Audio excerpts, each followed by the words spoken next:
Alright, let's get this show on the road.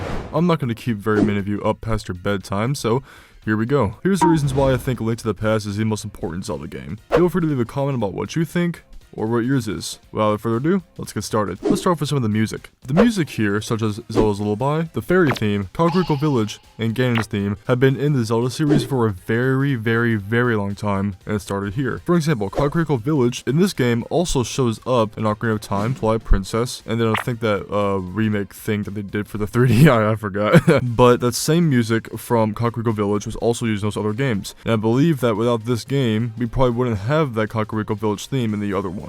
Zelda's Lullaby as well showed up here, which became a main staple of Ocarina of Time's theme. The Fairy theme as well was also used in the menu music for Ocarina of Time, and also for this game, and for Twilight Princess, and so forth. And Ganon's theme as well was also used in the Breath of the Wild Hyrule Castle theme, and a couple snippets here and there, which I think was pretty cool actually. But all this music, for being in the 90s, man, like, it was like some pretty good music for a video game. I think that the only other video games that would really stand out in terms of music back then were probably like Street Fighter, Sonic the Hedgehog, so on and so forth, that had really good music that got stuck in your head, you know what I mean? I could list some more, and if there is some more that, you know, y'all could list off that also had a musical impact in the industry back in the 90s, feel free to list it. I mean, Super Mario as well, that's a given. Music in a game is very, very important to set the tone, the feeling, the urgency of what you do. For example, in A Link to the Past, the Hyrule Castle theme, and also the rushing theme at the very beginning of the game, where you're just like, oh shit, she just got kidnapped for like the 5th time in a row, I gotta go save her, my dad's running out with a sword, I chase him down, uh-oh, he's dead, and then that theme starts. That sweet, sweet, pumping trumpet theme. Here, y'all go ahead and have a listen to this. It's actually pretty good.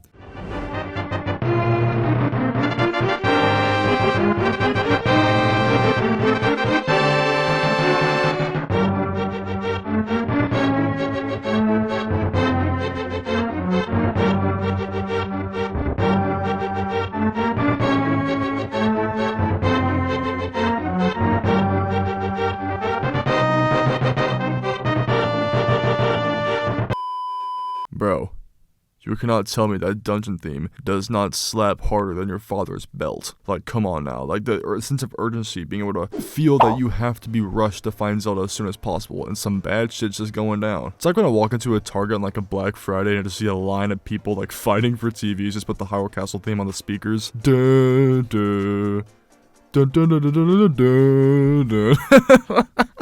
On to combat. Oh, this is a very important one right here. So, indicators for bombing walls, thank you so much. In the original Zelda game, it was difficult, that's an understatement, of where to figure out what bomb to use on what wall. Like, I can show you right now this footage of an absurd wall that has to be bombed. Like, how, like, that game expected you to know exactly where to place a bomb like you're fucking Osama Bin Laden. I really just butchered that name, didn't I? Osama Bin Laden? Bruh. Alright, it's whatever. Anyways, like, they want you to know, like, what tree to pull out. Like, I swear, some of the secrets would be like, okay, go to the very far north part of the map, swipe your sword at that very specific wall, go down, burn that bush, make sure you hit this octo rock that's like on the side, make sure you hit it at specifically 2 pixels to the left, and then you'll unlock this secret cave that gives you a discount on the bomb prices. Like, I mean, come on. So, luckily Miyamoto made a change. Miyamoto made a really good change actually by making the cracks in the walls visible. Originally, it was gonna have to be hollow.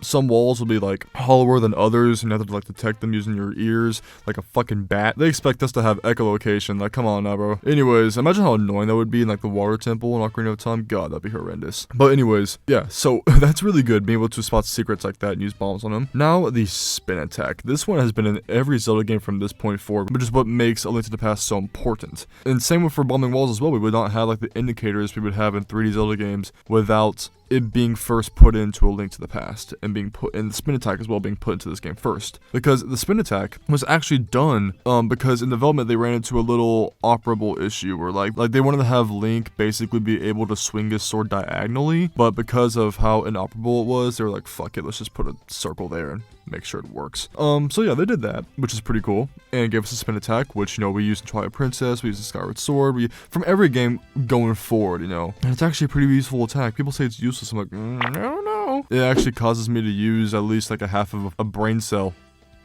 and that's still a little too demanding. Elemental attacks, dude. The ice rod, the ether medallion, bro. The ether medallion go crazy. Bro, being able to like literally just press a button, swing your sword around, and then everyone turns to ice. Oh my gosh. You know that conspiracy theory about how Mr. Krabs like freezes crabs and then uses them for the Krabby Patty? I'm pretty sure he uses the ether medallion to do so. He finds like a lobby full of crabs, he spins around in the circle like it's the fucking tango, then boom, ice. Elemental attacks weren't really used too much until we got to Breath of the Wild. Being able to have those by your side to be able to do different types of damage to different types of enemies using different types of elements was pretty innovative for the time, and really helped the Zelda franchise start to differentiate itself from like games like Secret of Mana, Legend of Mana, whatever it's called. It started to make itself a truly unique action-adventure game because it started incorporating more ideas that were fresh and new to the market, including these elemental weaknesses. Now, let's go to the open world. Now, this part's pretty important. Adding multiple biomes was a godsend. We didn't really get that in the first Zelda game. We kind of got a plain map and maybe some rock textures, and then when you got into the dungeons, it was like the same thing but different color palette. Pretty bland and boring and drab and dry. Like, honestly, I'm not gonna lie with you, I love the first Zelda game because it's where the series started and I appreciate it for it, but if I'm gonna do something that requires me to stare at the same thing for a couple hours, I'm just gonna go watch paint dry. They also added Zoras. I know people like the Zoras. Some of you for more devious reasons than the others, and we're not going to talk about that. But they appeared in this game first, and they got carried on later to the other series and to the other games and whatnot in the series. Now, this one is big. This is like one of the biggest reasons why this game is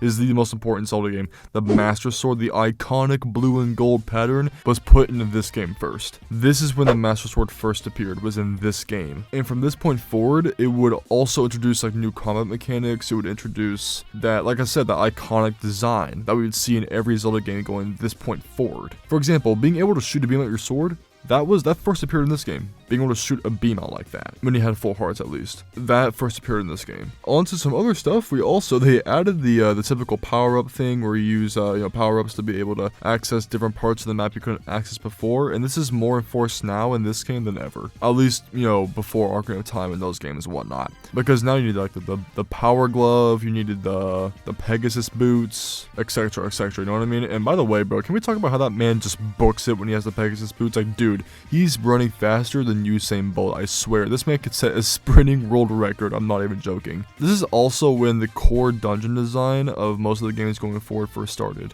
When you actually started having to use your power-ups in certain dungeons, or having to be able to, like, not just run around and shoot people, go to the next room, shoot more people. It's not like that, like how the original game was. You actually really do have to solve some puzzles here and there, and do think outside the box. Like being able to light up, like, certain torches to unlock secret exits, or being able to have... Is my laptop about to die? My laptop is about to die. That's crazy. Anyways, alright, well I guess that cuts my argument off because I got like, 5 minutes left until this thing just collapses on me and I lose my entire recording. But I want to know what y'all think. I want to know what y'all's favorite Zelda game is and which one you think is really important. I know some of you will say Twilight Princess, and that's perfectly valid. I can see why. Or Ocarina of Time. Ocarina of Time is also a great one. Or Breath of the Wild. These are all good games that changed Zelda in their own ways and really innovated on the format. So I really want to hear what you guys have to say. Feel free to comment. I'll reply to every single one of you guys, I promise. Don't worry, I'm not going to leave you in the dark. I'll see y'all. Have a good day. This is Buckets, and I'm going straight to bed.